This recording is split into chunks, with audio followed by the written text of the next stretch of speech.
The NBA Gambling Podcast on the Sports Gambling Podcast Network is brought to you by Underdog. Underdog's looking up new customers. Play just $5. Get $75 in bonus funds when you sign up with NBA SGPN. That's promo code NBA SGPN. Yes, sir. We are back with another edition of the NBA Gambling Podcast on the Sports Gambling Podcast Network. No me, no the voice, no guys. Me, really real, villain royal, Terrell Furman Jr. here at your service.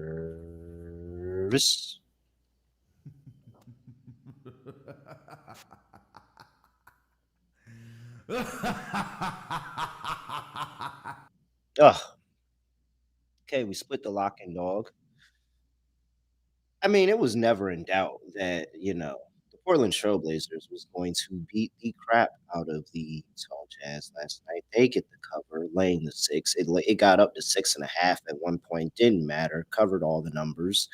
And for the dog, I took a parlay.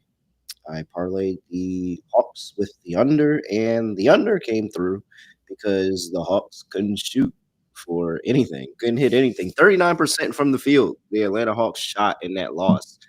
18-point loss to the Toronto Raptors. Didn't get the win, definitely didn't get the cover.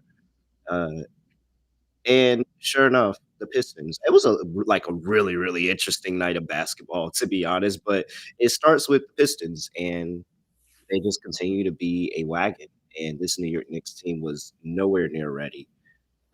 I mean, they look dog tired. Maybe something because they played a crazy schedule of not having more than 2 days rest since the NBA Cup, but minimal effort from the New York Knicks last night. Scott Reichel. Scott, what's going on? Scotty, beat me up. Surprise.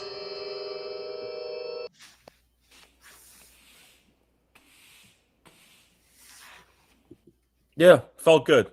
2 easy winners. Ended up having the under in the Hawks game, so we overlapped there. Didn't jinx it. That flew under. Once again, Atlanta's defense wasn't great, but it didn't matter because they couldn't score, so that was never in doubt. For the dog, I had a same-game parlay. I had the Maxey 25+ and Embiid 25+. The funny joke is that they lost the game. Team was missing everybody, but they both got there. That was really never in doubt. So, let's talk about that game. But nice and easy sweep for me. Can't complain. So good episode. Dude, let's talk about that game. So Jalen Pickett. Yeah. One of the many Jalens in the league. He went, what was it, 7 made threes at the end of the night? Yeah, 7 made threes. He had 29 points. I was watching the game, and I mean, Pickett glaringly stood out. Payne Watson made a lot of really good plays, and Nyanji off the bench stood out. But, you're like, what is this team doing? What is this 76ers team doing? Paul George did nothing. He did nothing all night. He was actually more dangerous when he had the ball in his hands than not. It was... Well, people forget, though, Pickett had a bit of a, I don't know if the word's a homecoming or not, but he was at Penn State for a couple of years. So that was a bit of a homecoming there. Yeah, and then, VJ was so clutch, and then they just stopped going to him. They couldn't find any offense when they started double teaming Joel Embiid. It was just this super weird game where it's like there's no reason that the Nuggets should be in position to win the game. They were in position to win the game more often than not, and then ultimately did. And it was just what? What's going on in Philly? My thoughts in that game, I predicted that Murray would sit. I said that reading off the minutes yesterday, he would probably not play. And I picked Denver first half in the game. I thought Philly would no-show it early, think they had a free win, which we see in the NBA a lot. And then we saw Denver, all the role players stepped up, and Pickett was great. They won the game. I didn't think they'd win the game, but I'm not surprised that Philly was messing around, and that's why I didn't want to lay 11.5 with them. I think it closed at 14.5. But nice win for Denver. I mean, at the end of the day, does it matter in the grand scheme of things? No. But Philly is a team that I still don't fully trust. I know Embiid's been playing well lately. Good for him. I don't trust the durability, but the issue is the other bad contract on that team. Paul George. When you have two guys who are extremely overpaid and Paul George looks like a shell of his former self, That's not going to be a good sign long term. So that's why I never took Philly seriously. They'll make the playoffs, of course. They might win a round, but do I think they're going to be worth anything besides that? No, I don't. I think you'll agree with me on that because those contracts are really bad. And yes, Embiid, I know, who was viewed as being completely washed earlier in the season, and now he's played better. Paul George. Dude, the best play he made the whole game was a rebound late in that game. I think it was last 3 minutes, like a really, really big rebound to give them the possession. Like that was the best thing he did in the game. Paul George does not need to touch a basketball anymore. I am not a Paul George guy. I never have been. I know that back in his prime, he was still a very solid All-NBA guy. I always thought he was overrated. This year, of course, he's well past his prime, bunch of injuries. Guy at 8 points, negative 18 and plus minus. There's a reason why he quit doing the podcasting, right? Isn't that why he quit doing the podcasting? Because he wanted to show his team that he was willing to focus a bit more. It's not really focus. You're just watched at basketball, right? Isn't that kind of how it goes? Yeah, it's pretty bad. I can't believe Daryl Morey still has a job. That's my main takeaway for the Sixers with those two contracts on the same team. But nice win for Denver. Dude. Those two contracts are a disaster. So, there you go. And if you want to look up how much they're getting paid this season, it is not a fun research project. I mean, I guess it is if you're a Knicks fan. But if you're a Sixers fan, it's not fun. Shout out to the Suns as well. Gave me a really good game to watch. That Houston Phoenix game was really, really good. Durant happened. By the way, Embiid and Paul George this season are making a combined $106 million. Yeah, have fun with that. Yeah, that's all I got to say. How much is that in Paul George? Paul George is like, oh, dude. At one point it was Harrison Barnes. Paul George is stealing money now. Paul George at 35 years old is making $51.6 million this year. Oh, he was making 51? And he's making $54 million next year. And then he has a player option for $56 million in 27-28. Embiid's making 55 this year, 58 next year, 62 the year after. And he has a player option for 67 in 28-29. Yeah, I don't take Philly seriously as a contender when you have those two albatross contracts for the next 2-3 years minimum. But there you go. Oh, my God. All right. Yeah. Mm-hmm. Make sure you go get access to all of our picks and podcasts over there at the Sports Gambling Podcast Network. NBA, college basketball, college football, WNBA, MLB, hockey, all of that, all the podcasts, all the picks, all of it is available to you. All you gotta do is type in SGPN into your app store, Google Play Store, whatever store it is, SGPN, download that app and you'll have it all at your fingertips. All right. Where are we starting this off today? 7 p.m. on the East Coast. DC. We've got the Orlando Magic on the road going to play the Washington Wizards. Magic laying 7.5 on the road here. 234 is the total. Injury report for these two teams. And we have for the... Let's see. Boom. Oh, there we go. For the Washington Wizards, Keyshawn George is out. Cam Whitmore out. Corey Kisser out, of course. We've got Jalen Suggs doubtful. I mean, he's hurt, man. Just sit him. Just sit him down. Just sit him down. You got a whole second half of the season and a playoff run to consider. Figure out what's wrong. Sit him down.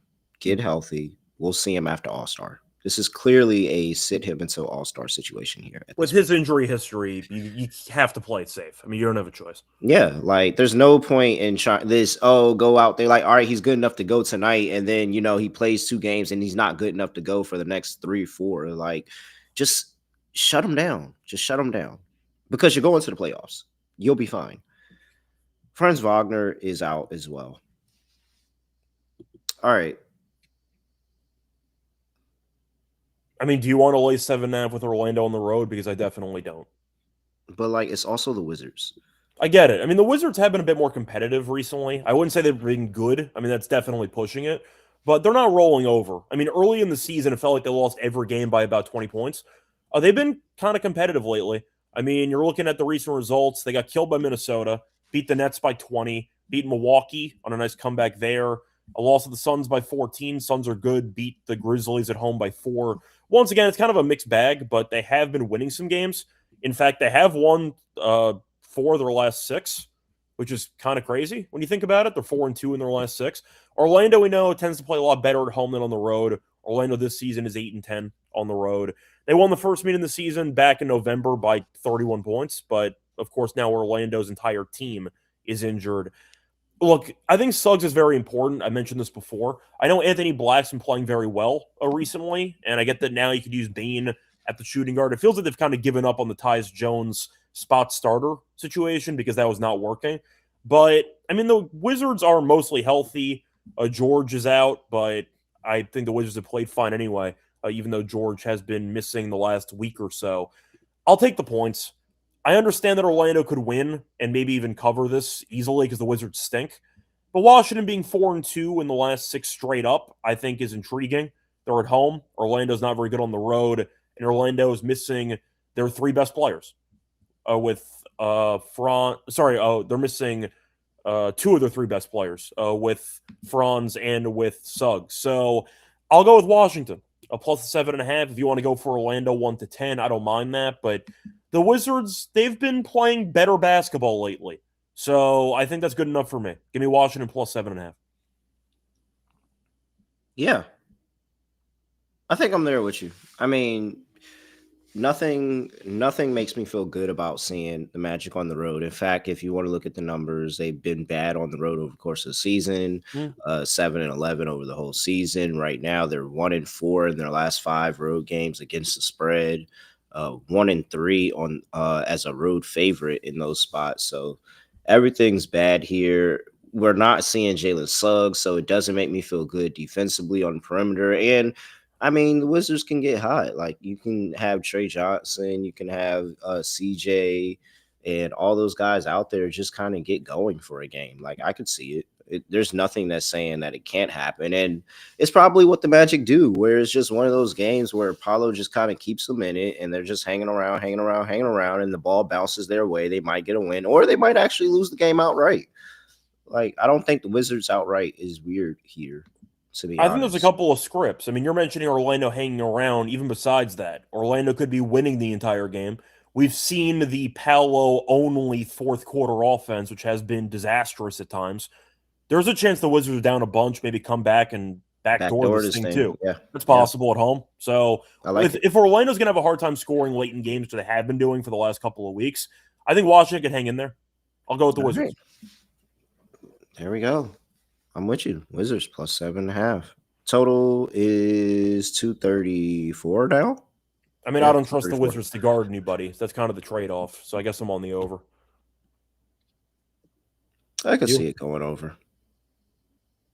Yeah, I could see it going over. I'm with you. I mean, Orlando's last 2 games, they have given up at least 121. So defensively, they have not been very good. The Wizards give up 141 to Minnesota. They've been okay defensively besides the last game. But there's always a chance, even if the Wizards, and we're completely wrong, and Washington no-shows the game, they still hand out 130. That's a possibility, too. So I'll go with the over in this one. Wizards been scoring better at home. 118, about 118 per game. Like, that's pretty good to their standards. I think they could get there. All right. Let's see. Next game up. Indiana Pacers welcoming the Cleveland Cavaliers to town. I mean, you have no Mitchell. That's why the line's at 5.5. Do they look better? Like, do they look competent?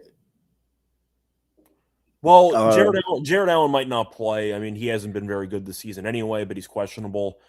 Dean Wade's questionable. I don't think anybody really cares, but he might not play. Yeah, full on injury report here.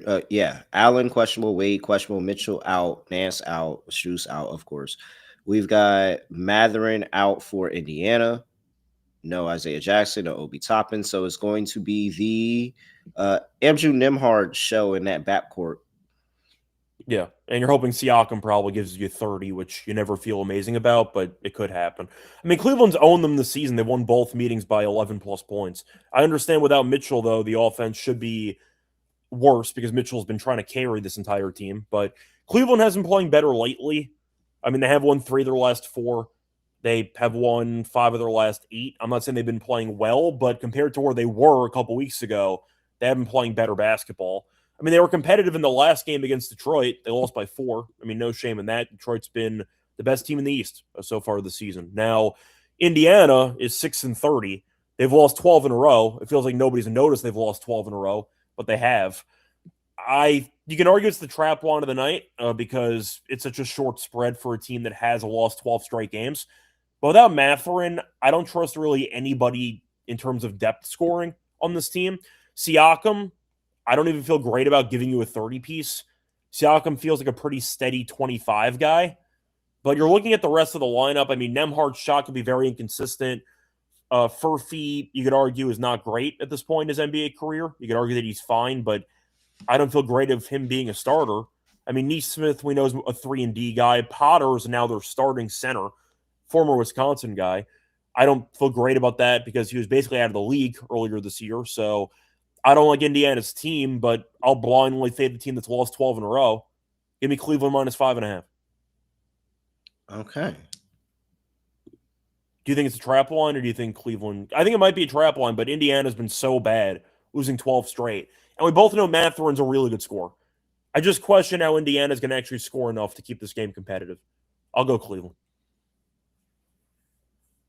So my concern here is that this might be a Donovan Mitchell dependent team. Yeah, it might be. And it's not too many situations where Donovan Mitchell is either out or he has a bad game. Like, what's a bad Donovan Mitchell game? He doesn't get to 20. Oh, well, a bad Mitchell game could have a couple of interpretations. One is just a really bad actual scoring game. And B is he actually gives you 30, but he takes like 27 shots and he shoots 40% from the floor. So there's a couple ways to interpret that, but an inefficient Mitchell game could be the main, I'd say, bad game that he has. Because he's going to keep shooting. It's just multiple times that I could think about it, and it's only one time that I remember. I remember him not playing well against the San Antonio Spurs, and they got the win against Spurs. Cool. But I also remembered the game about the Hornets, and he shot the ball horribly against the Hornets. He had like 17, and it was an overtime game, and they lost to Charlotte.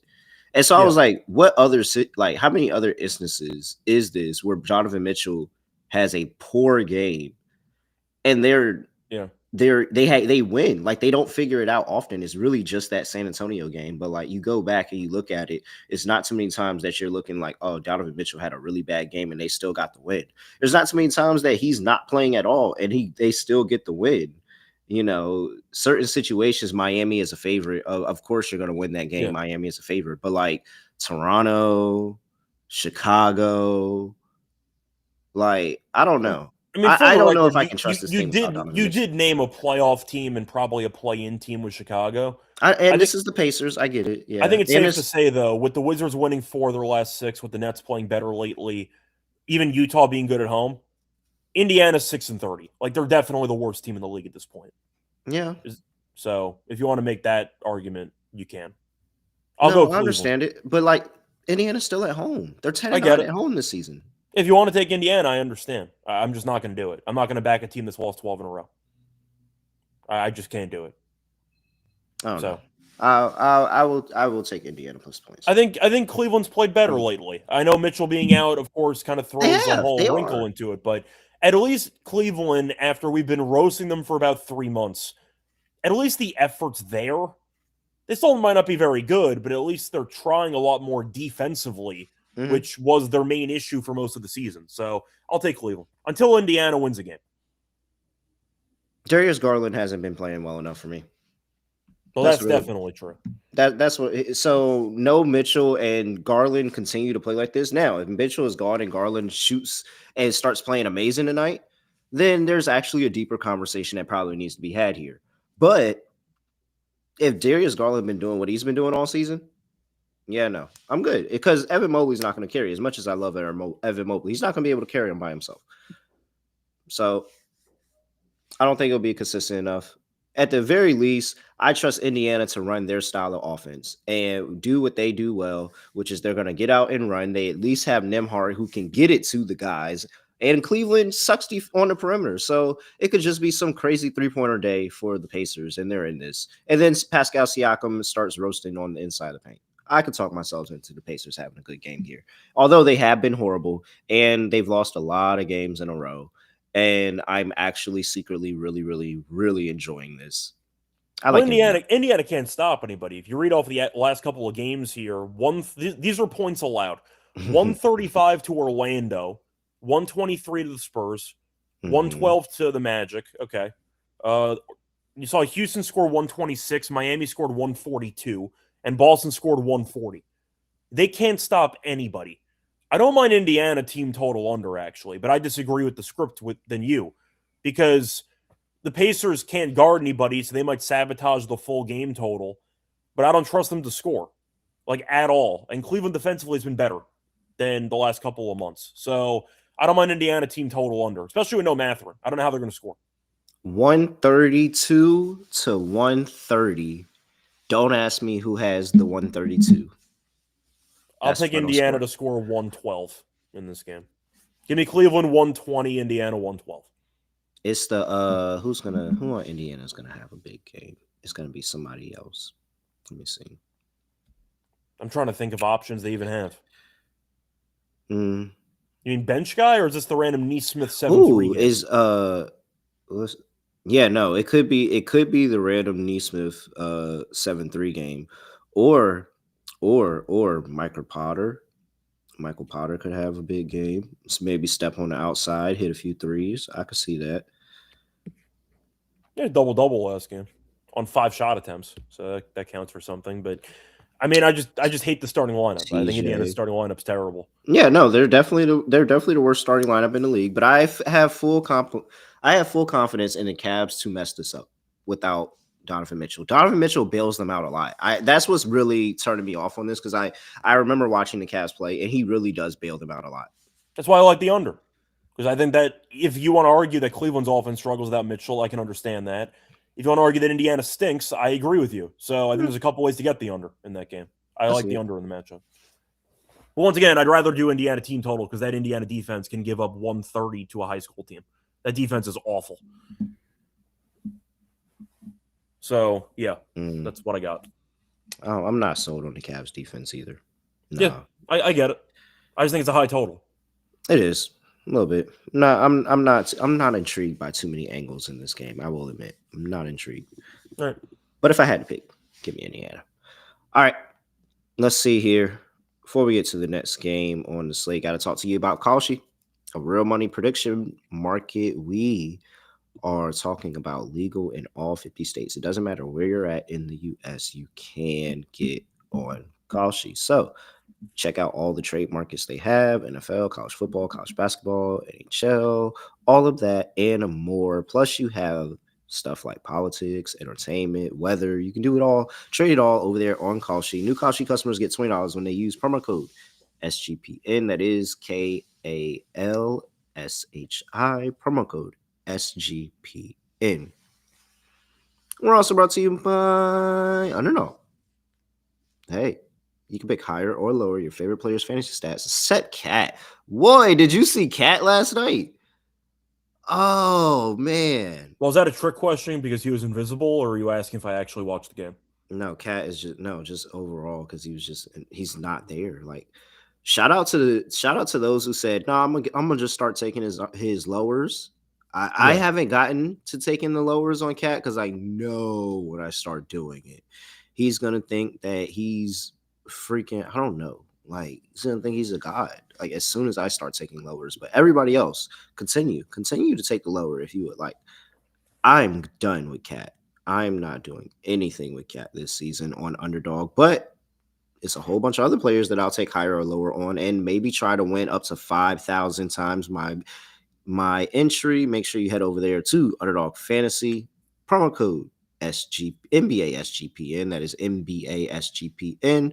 And you can play $5 and get $75 in bonus funds. Again, that is promo code NBA SGPN. in. You can get $75 in bonus funds. All you gotta do is play just $5. Underdogfantasy.com. Sidebar, actual question for Scott and Terrell. This is Luis. What basketball format is your favorite to watch? I mean, Are we assuming regular season game here? I know that the fouling because I was about to say the NCAA tournament is like a next level hoops that I really do enjoy. But like, if we're just talking about just any basketball to watch, I don't know. It might be it might be the W. W gets scrappy sometimes. See, the key word is format, because obviously the NBA's got the most talent. So you're asking in general, like, which rules do we like the most, correct? That's basically the question here. I don't know. That's how I'm interpreting this. Because I love March Madness. I didn't even think of it like that, too. The point is, I think March Madness is great, but you have a bunch of kids in a neutral site court, nobody could shoot.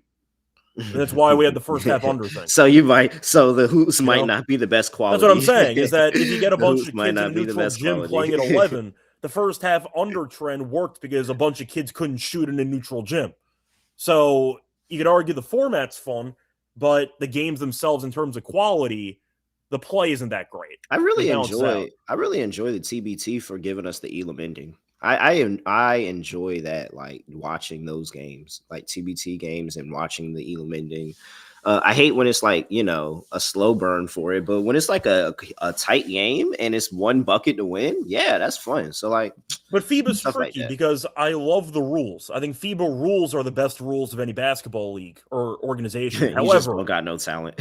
No, the problem is Team USA wins every game by 50, and you're just wasting your time. So but shout out to that USA France game. It kept me entertained. Yeah, no, correct. The France gold medal game was great, but besides that, you had the Serbia comeback, which once again was incredible too. But all the group stage games, I mean, Team USA is struggling and they're still winning by 40 against Puerto Rico. Like, what's the point? Mm-hmm. So a lot of these games, you just have a massive talent differential, and you basically have a D1 school against like a D3 school, and the whole game sucks. But in terms of format, I think FIBA has the best format. But if I'm picking one league, I'll probably pick the NBA because I just want to watch the most talent. Is that fair? If I'm picking one league, I'm taking the W. I get too much enjoyment. It's fun. Yeah, but I think if I'm going solely for the format rules portion, I'm taking FIBA. I think FIBA's rules are fantastic. Lakers. Oh. On the road. Going to play the New Orleans Pelicans. Pelicans catching 5.5 at home here. 243.5 is the total injury report. And we have here for the Los Angeles Lakers, Gabe Vincent is questionable. Austin Reeves still out. Rui Hachimura still out. And boom. For the Pelicans, we've got Herb Jones questionable. Sadiq Bey out. And Bey's been good for them this season. Yeah, he has.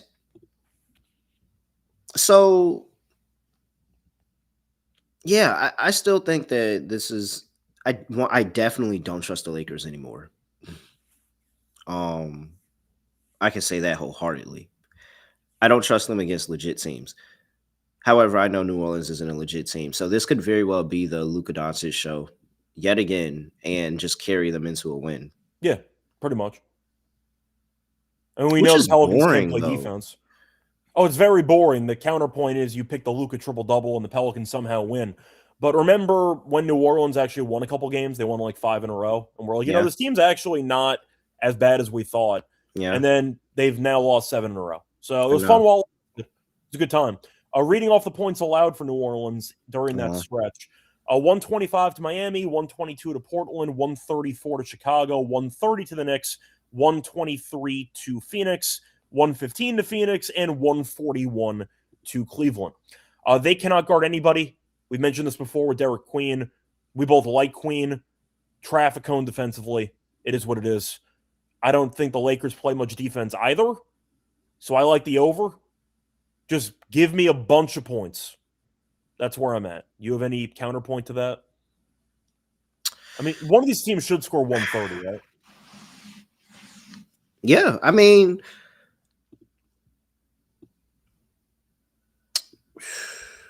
I really, this is. I just have to tell myself this is the game the Lakers win. These are the games the Lakers win. They just beat up on the bad teams. They're not going to be competent against any of the good teams, and that alone is going to carry them to a playoff record. Yeah, and more than likely, I'm going to fade this team in the first round of any playoff series. In theory, they could win a round if Luka goes crazy, but in general, the defense is so terrible. I think they're going to get torched in playoff. Who do they beat in a playoff series? There's no guarantee they even win their own division at this point. There's no guarantee they even host a playoff series. I was literally just saying that, like, yo, if they run into Phoenix in a playoff series, they're done. I think that'd be a hell of a playoff series. It would go back and forth, and Phoenix would win. Well, I don't know if that's actually realistic, because that would imply one of them get the 4 seed, but Denver might fall apart. So we'll see what happens. But yeah, and the Lakers are free falling now. I think they walked in yesterday as the 3. They still are the 3 right now. But the Nuggets are the 4, the Rockets are the 5. I mean, the Suns are the 7, so I don't think we actually would get that type of matchup. But I mean, if the Lakers played the Rockets, the Timberwolves, I would take those teams over the Lakers anyway. But I think that they'll beat the Pelicans. I agree with you. I think it's a high-scoring Luka triple-double game, and they probably win by 10. Give me Lakers like 130, Pelicans 120, and we call it a day. Do you have a different script, or is that basically what we got? No, that's where I'm at. And I saw people asking about Luka, king of the court. I think Luka might go for a 35-point triple-double tonight, so Luka. Take the $15 free bet and call it a day. Yo, he's like literally walking into 30 against anybody. Like, yeah, and New Orleans can't guard anyone. So no confidence. Probably take the Luka assist today and him just feeding the ball inside because Derek Queen can't stop anybody. The only person that can legit play defense on this team is Herb Jones, and he might not play. He's questionable. Good luck. Oh man, it was really fun while it lasted. Really was. It lasted about a week and a half. I mean, the overs are still there. By the way, last game against the Pelicans this season, back in late November, Luka had 34, 12, and 7. So no triple-double, but he had 13 potential assists in that game. What's Ayton at today? I know Ayton should kill horrible. Yeah, like what is no, because I told myself, it was one day I told myself, man, I really should take Mark Williams against the Pelicans. And it was the day he went crazy. He had like some 20 something, 28, something like that. And I was like, crap, I knew that he was going to eat. And I'm having that same thought about DeAndre Ayton. So I'm not going to play myself. It's the same line too. It was 14.5 that day for Mark Williams. And I was like, man, I should really take that. And I never did it. And it was against the Pelicans. Now I'm looking at it again, and it's 14.5 for DeAndre Ayton. So I think DeAndre Ayton might have to be somebody that I play today. The problem is I want to take the rebounds as well, but Ayton's been terrible rebounding lately. No, I'm thinking about Luka assist to Ayton is gonna be there all night. Oh no, I get that, and I know that Ayton's rebounds have been quite bad. But reading off the rebounds against New Orleans, 12, 16, 13, 13, 12, 15. Double-doubles plus 145. Like it's Luka and Ayton pick and roll for anytime they get into any type of scoring rut, it's just going to be Luka and Ayton pick and roll, and that's going to get him out of it. If you wanted to go for an alt for the hell of it, you can get Ayton for 20 points tonight at plus 350. Not bad. That is not bad. He's at 20. He had 20 and 22 in his last 2 games against New Orleans. So 2 games this season, he has gone over. That's a decent price for Ayton. There we go. I didn't mind the Luka triple double at plus 425, but that's fine too. I think the Luka triple double is a good play too, because 8 is not getting those rebounds. No, somebody got to do it. To walk into 130, like sure, why not? Luka triple double, 8 525 on Hard Rock if you have access to that, or Bet Rivers. So if you want to go for a Luka triple double, it is north of 5-1. Yeah, Luka triple double, 8 and plus 20. There you go. Have yourself with that, and you probably got your Lakers laying 5.5 too. Probably. More than likely. Once again, I love Queen, but he's just an abysmal defensive player. Plus 350 for 20-plus points, and you've done that to them twice this season is actually kind of crazy. Yeah, it is pretty crazy. Yep. It sounds easy. We'll mention that for Underdog. I'm sure we'll just recycle a couple of those. Yeah, no problem. All right. So Lakers and over. Check. Okay. Miami on the road going to play the Minnesota Timberwolves. Timberwolves laying 5. 238.5 is the total. It's not a deja vu game, but they did play a little while ago. I think it was like 2 games ago. Yes. Was a couple of games ago. 2 games ago? Yeah. 2 games ago. 115, 125. Minnesota got the win. You also got boom. What was that? They had the Wizards after that, so they went and played the Wizards after that, and Miami played New Orleans. So they both kind of went to go play some bad teams, beat up on some bad teams a little bit, and now they're back here. What I said, 238.5 is total. Injury report: Tyler Hero. Guess what? Questionable. I can't tell. That's an upgrade, right? I think so. All right. I mean, you never know with him. You never know. Up, down, around, whatever. Jaime Jaquez Jr. is questionable as well. Jovic is probable. Terrence Shannon Jr. is still the only thing out for the Minnesota Timberwolves. Clean injury report for them. It went up. Deja vu doesn't apply, but it's Miami getting points, right? I mean, isn't this a Miami spot? Yeah, and on the road. And I see people adding that Anthony Edwards is questionable. He's iffy now. I mean, Ant's always questionable, which is something that I've kind of noticed where I know Ant plays in a lot of games when you look at his actual like history with his stats, but it feels like he's questionable for about 50% of the games he actually plays in. Oh, okay. Have you noticed that maintenance too? Oh, okay. That was a few. Okay. So wait, there are updates to this. So Tyler Hero is available to play. Wait, hold on, because these all came in while we were on the show. So wait. I see Hero's active and here we questionable. Go. There we go. Wait. I'm sorry. I was trying to get this. No. And I broke it. Yes. Hero is available to play. Jaquez is out. Jovic available to play. Edwards was downgraded to questionable for injury maintenance, basically rest. Yeah, I'm taking Miami, right? Yeah. I mean, there's no chance this line closes 5.5 if Ant sits anyway, so you might be getting some CLV no matter what. Also. Yeah, the next round of All-Star voting is in. Okay. Is LeBron still 7th in the Western Conference? He's 8th. That's great stuff. That's going to be a fun conspiracy that people aren't going to pay attention to. He's 8th and KD is 9th. It's going to be a really fun conspiracy when that gets released and LeBron and KD both make it into the All-Star game, despite the fans just not voting for either of them. You know what's going to happen, right? Yeah. I mean, you can't have an All-Star game without LeBron and KD, so they're going to find a way to make it work. But LeBron and KD will end up getting in. And honestly, people aren't going to pay attention to it. And honestly, LeBron's really only getting like some of the Luka votes too. If Luka was not on this team, LeBron would probably be further down this list. Luka's number 1, right? Isn't he number 1? Yeah, in the West? Yeah, he's still number 1 in the West. Giannis is number 1 in the East. Brunson, New York is trying to catch Brunson up to Giannis. Giannis is at 2 million, closing in on 2.1. Brunson is at 1.9. Maxi's at 1.9. Either way, once again, the fan voting doesn't fully matter because LaMelo led the league in fan voting and didn't get into the All-Star game a couple years ago. But keep an eye out for the LeBron KD manipulation for the All-Star game. Like, it's an All-Star game, nobody cares. Like, I don't care who actually gets in or not.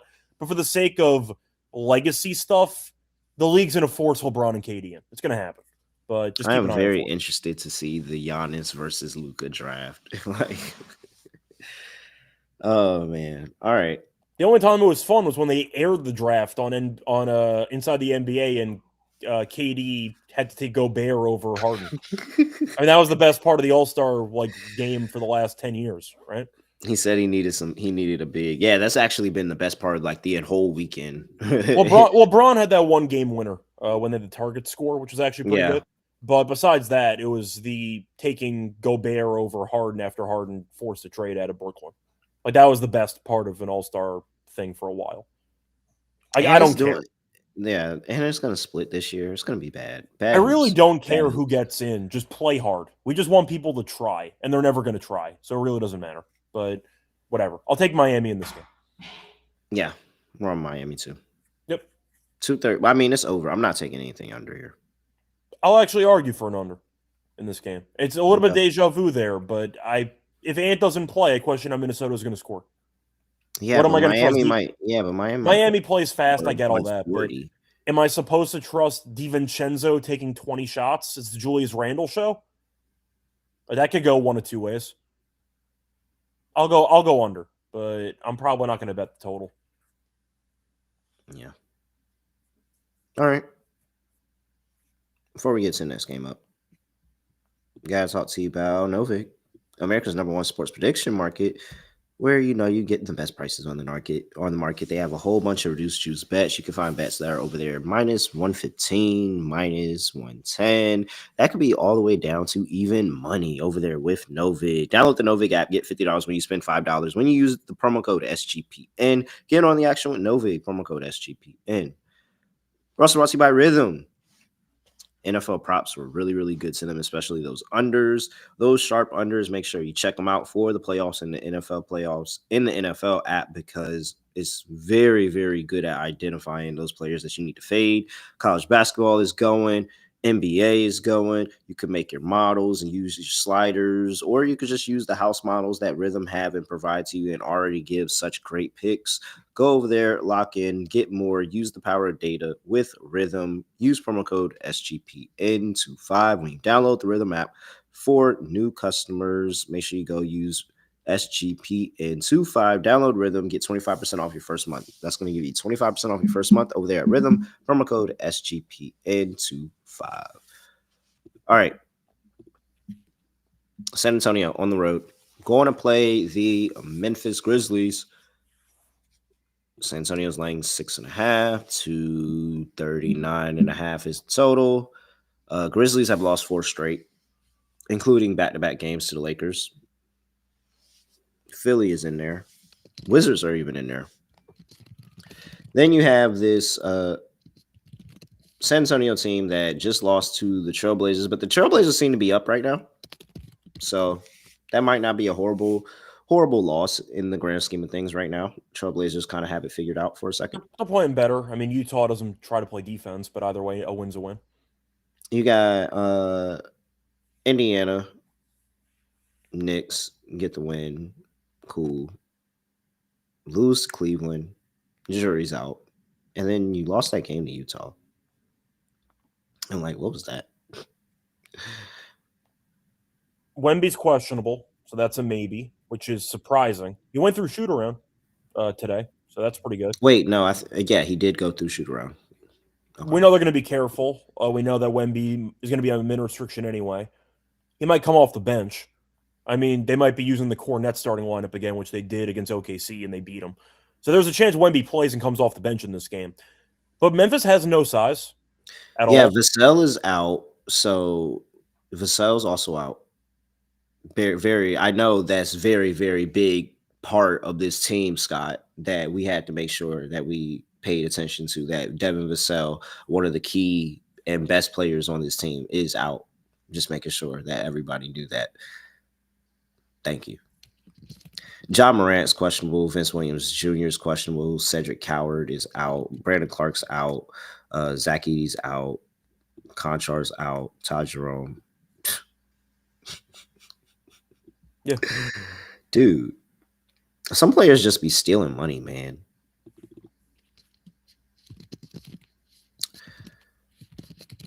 So the size is definitely an issue for Memphis here. Yeah, it's an extreme issue. Is it as simple as just Spurs and go? Like, that's where I was going with this. Where's the fight? Like, where's the argument for Memphis? This has to be a conversation at least. Well, the argument is after the Spurs beat OKC, I know they beat the Knicks as well. Shout out to Brunson for that fadeaway 3 for the cover. But the Spurs have been playing with their food pretty much ever since they beat OKC the 3rd time. So you can argue that maybe they just don't show up for this game. Wemby going through shoot-around is a big deal. So I do think that he's going to end up playing in this game with probably 20 minutes tops.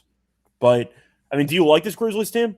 They're better than No. we thought they were maybe a couple of weeks ago, but Ja's questionable. That's not even a guarantee he's going to play. I mean, right now their center depth is what? Jock Landell and Brandon Clark. Is Brandon Clark even playing in this game? No, he's No, out. Clark's out. So I don't know what you're supposed to do.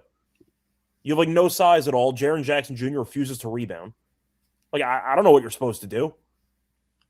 You just run. You just Yeah. run. And you run and you run and you run. And that's where I'm like, okay, well, I mean, maybe they just keep up. The scoring is able to go. But they're literally playing San Antonio's game of just running up and down the court. But San Antonio can play good defense with it. And Memphis is incapable of defending in transition. So they played 2 meetings this season. Both games were somewhat close. The Spurs won the first game by 10. That game was actually close, and the Spurs went on a massive run in the last 10 minutes.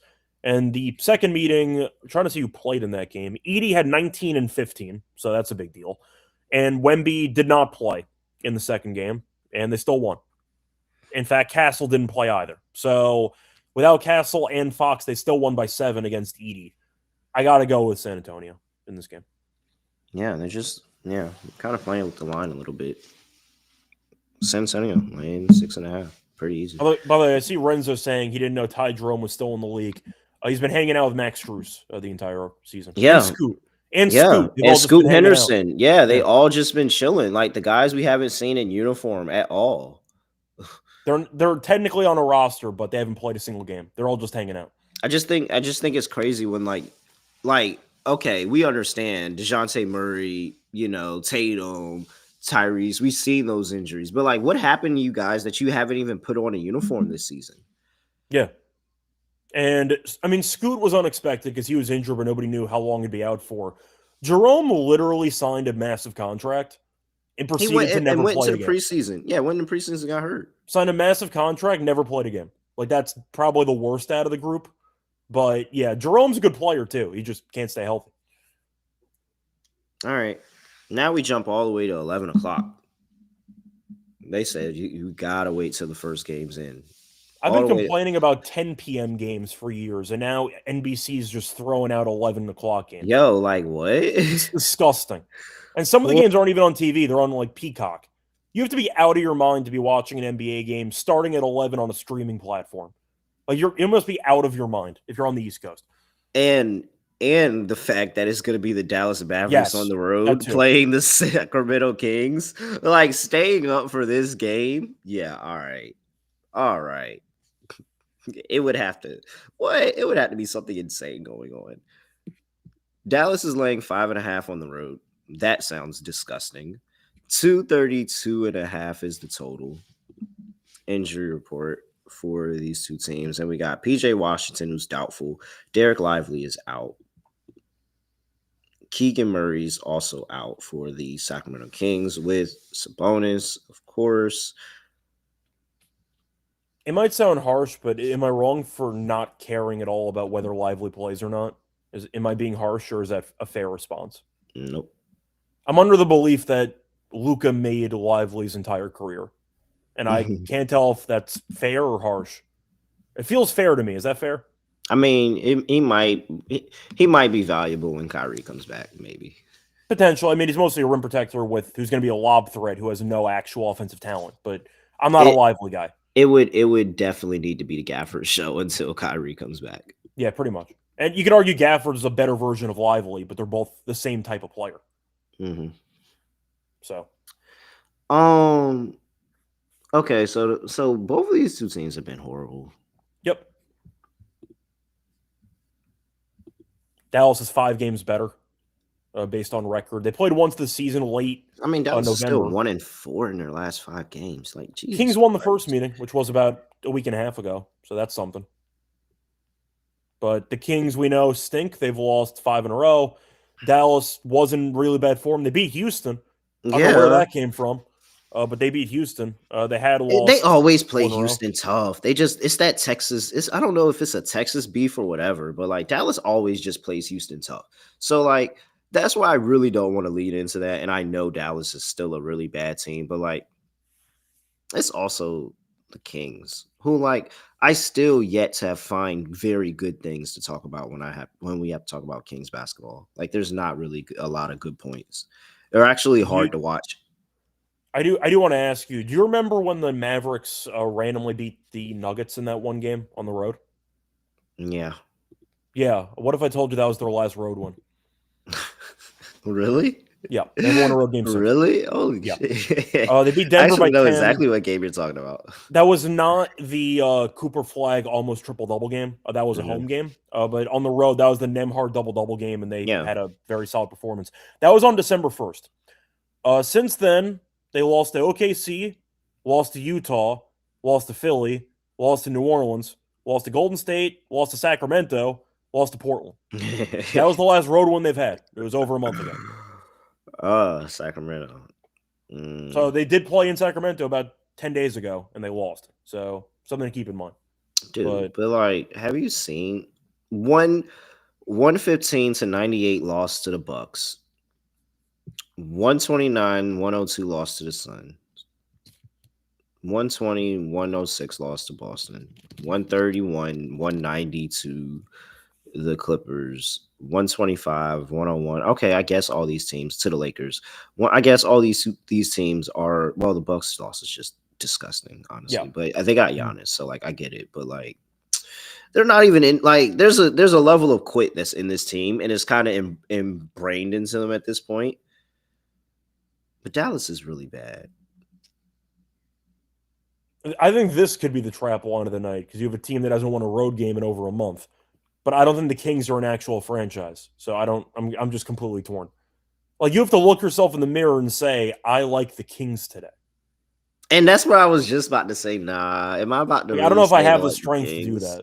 This is a pure stay away game for me. I'm just not interested. Man, Anthony Davis is the best player on the court. Give me the Dallas Mavericks laying 5.5. They get their first road win in a month. I mean, is it disrespectful to say that Cooper Flag is the second best player on the court? I mean, who's he competing with? Levine and DeRozan? You could argue Cooper Flag's the second best player on the court. It is a hard debate. Very, very tough debate. DeRozan is shooting 50%. Yeah. Doesn't guard anybody, but nobody cares. Yeah, he does it. Story of his career. But he'll be in the Hall of Fame. Wow, Flag might be the second best player on the court. Maybe. Yeah. Okay, yeah, give me Dallas. I'll agree with you, but it's not a game I'm looking forward to. No way I bet this.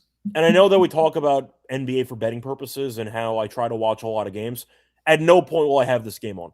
Yeah. At no point. If it's on in the background while I'm playing poker, then maybe I'll watch a bit. But it's just not going to happen. I'm just not watching this game. Yeah. Pretty bad hoops. It might go over though. I'm not picking either team to guard anybody. That would be something that could get me watching the game if I get to the over. It could go over. Okay. Fair enough. All right. That was the last game, right? Yep. Cool. Dang, so what happened yesterday? You swept. I swept and you I hit my lock. Yeah, and I hit my lock. All right, so I guess I'm going first. All right, cool. You're going first. All right. Let's see here. Lock.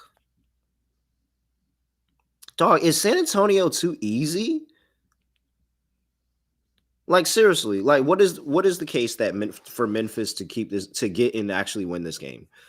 Because they played around with the San Antonio line the first 2 times that they played this, and it was 2 different situations where one, I'm pretty sure Wemby didn't play. Mm-hmm. So at one of these points, and I think it was the last one, and Wemby didn't play, and it's San Antonio -5, San Antonio -6. They win both of the games, even though they're somewhat close. What if San Antonio just blows them out? I'm confused. So it just feels too easy. So are you going with it or you're skipping it? No, give me San Antonio laying 6.5. Okay. If I'm walking into the trap, then I'm dead. I'm just walking in. I was very, very tempted, and I still am very tempted to make the Wizards my dog. But I was very tempted to make Wizards plus 7.5 the lock. Okay. I do feel pretty good. I do feel pretty good about Indiana. I know you don't. That's fine. Miami is a free square and a gift that could keep on giving. That counts. I mean, And potentially no Ant too. Yeah. Like the downgrade into like, why would you downgrade him? Okay, so let's talk about that. Why would you downgrade him to questionable and then end up playing him? For Like, is injury this management? No, that just means he's probably not going to play. Yeah, like that just is telling me he's not going to play. That's not even an excuse. You just basically said we're giving him an off day. That's what that means. Like, why would you come out with like there was no? You should never told us that. If he plays, you should never told us that. Like, what would be the reasoning for downgrading him, injury management, and actually, no, give me Miami plus 165 on the money line. They get the win. This team sucks without Ant. They suck with them, but they don't figure it out without him. Why would you give us that information? Injury management downgrade to questionable, and then he ends up playing.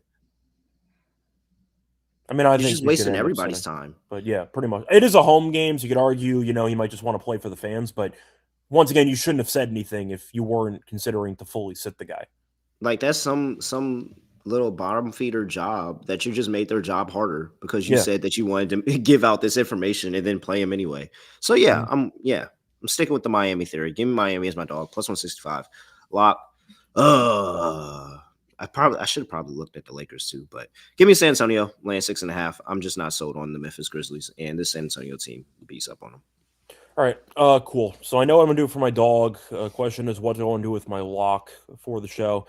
Because I also wanted San Antonio. We haven't had a double lock in a while. I mean, it did work kind of yesterday. I know you ended up losing because you threw in the Hawks. But we both like the under. I was literally about to. I was gonna say we had the under in that. I'll go for it. Give me San Antonio with you. I'm minus 6.5. Memphis has no size at all. Wemby went through shoot around. That's a good sign. You have Castle and Fox, so of course I obviously love the backcourt by comparison. Ja might not play, so there you go too. Give me San Antonio minus 6.5 as well as my lock. For my dog, I had a same game parlay yesterday. I'm gonna do the same thing today. Give me Ayton over 14.5 points with Luka over 7.5 assists plus 151. Beautiful dog, Scott. I mean, if Ayton hits 8 shots, I'm hoping Luka gets at least beautiful dog, Scott. So, there you go. That's a winner. 151. Very nice manipulation of that. All right, underdog. Do you want to run back Ayton stuff because we think he's going to kill this team? Yeah, I definitely need some action on Ayton today, so I'm perfectly fine putting him in the underdog lineup. All right.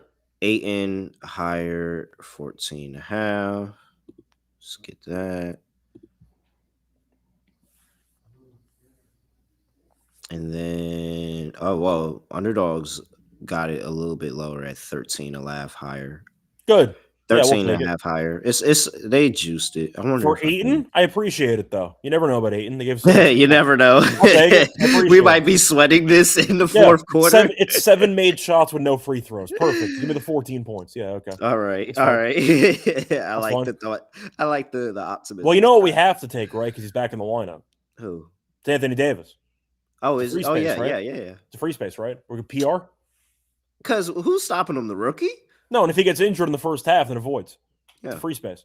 So we'll go with AD PR. Because at this point, AD never makes it to the second half with the injuries. Yeah. Like the injury always occurs in the he just leaves in the beginning of the game. Yeah, it just leaves. It never comes back. So we'll go with AD there.